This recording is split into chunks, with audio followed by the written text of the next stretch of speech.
আমরা দেশ রক্ষা করি, আর আমাদের প্রতি কি অন্যায় অত্যাচার অবিশ্বাস চলতেছে। দেশ রক্ষা করি আমরা, জান দিয়ে আমরা প্রাণ। দেখেন না এখন বর্তমানে কী অবস্থা চলতেছে। দেখলাম দুটা তুলিয়া রূপসূত্র ফাতুরিয়া আমরা বিডিয়া সরাই আছি, জীবনের মায়া ত্যাগ করে সীমান্ত রক্ষা পাহারা দিই। আমরা যদি বিডিয়া না থাকতাম, আর তোমরা প্রসাদে থাকতে পারত না, তোমরা এসিতে থাকতে পারত না। হ্যাঁ, ভারতীয় আগ্রাসনে এরা বিএসএফ অন্যভাবে সব কিছু দেশ দখল করার চেষ্টা করতেছে। আমরা যত পরিবারে যুদ্ধ করছি, আমরা এক পা হুটি নেই। আমরা কসম করছি যে আমরা এক ইঞ্চি মাটি আমরা ছাড়বো না। যতবার বিএসএফের সাথে আমরা সংঘর্ষ বাজছে, আমরা কখনো পিছু উঠি নেই।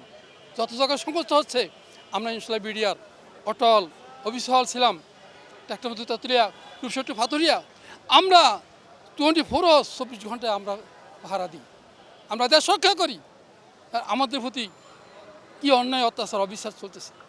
আমাদের প্রতি যদি সহনির্মিত করে যে ফিলখান্ডে ঘটনা হয়েছে, বাইরে পেটেরগুলো কী হয়েছে, যারা হত্যাকাণ্ড হয়ে থেকে যারা কারা করছে, তো মাস্টারমাইন্ড বাইরে গেছে।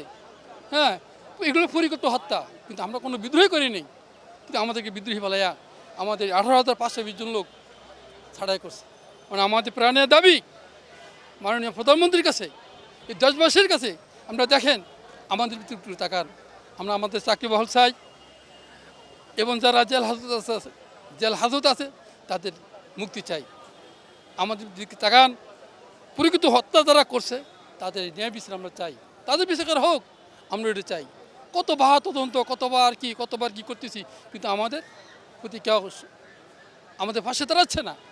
তাই বর্তমান সরকারের প্রতি আমাদের অনুরোধ রইল, আমরা যাতে আমরা চাকরি পাইতে পারি। আমাদের যাদের বয়স হয়ে গেছে আমাদেরকে যেন পেনশন দেয়, যারা চাকরি করার বয়স রয়ে গেছে তাদের জন্য চাকরি করতে পারে, যারা জেল হাজত আছে তারা যেন বিনা শর্তে মুক্তি পায়, এই আমাদের প্রাণের দাবি। হ্যাঁ, দেশবাসীর কাছে দাবি আমাদের জন্য বিডিআর নাম শুনলে বিএসএফ দৌড়াইতো, এখন বিজিবি নাম রাখছি।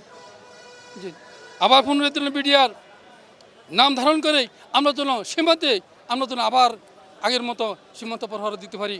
ট্রাক্টর তুলে আর রূপসট্টি ফাতুরিয়া দেশ রক্ষা করি আমরা, জান দিয়ে আমরা প্রাণ। দেখেন না এখন বর্তমানে কী অবস্থা চলতেছে। আমরা বিডিআর এক পা হটি না, মরলে বাঁচলে শহীদ, মরলে গাতি।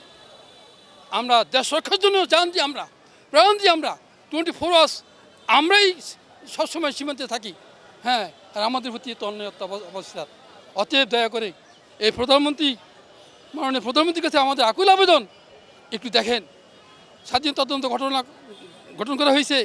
এই তদন্ত ভিত্তিতে আপনি দেখেন নেই কারা মাস্টারম্যান তো বাড়িয়ে গেছে, কারা এই কাজ করছে। এটা তো পরিকল্পিত হত্যা, এটা তো বিডিআর বিদ্রোহী করে নেই। তাই অবিলম্বে আমাদের প্রতি একটু সহানুভূত হন, আমার চাকরি ফিরিয়ে দেন, আমরা তো চাকরি করতে পারি, এবং যারা জেল হাজত আছে তারা যেন বিনা সত্যতায় মুক্তি পায়, এই আমাদের দাবি।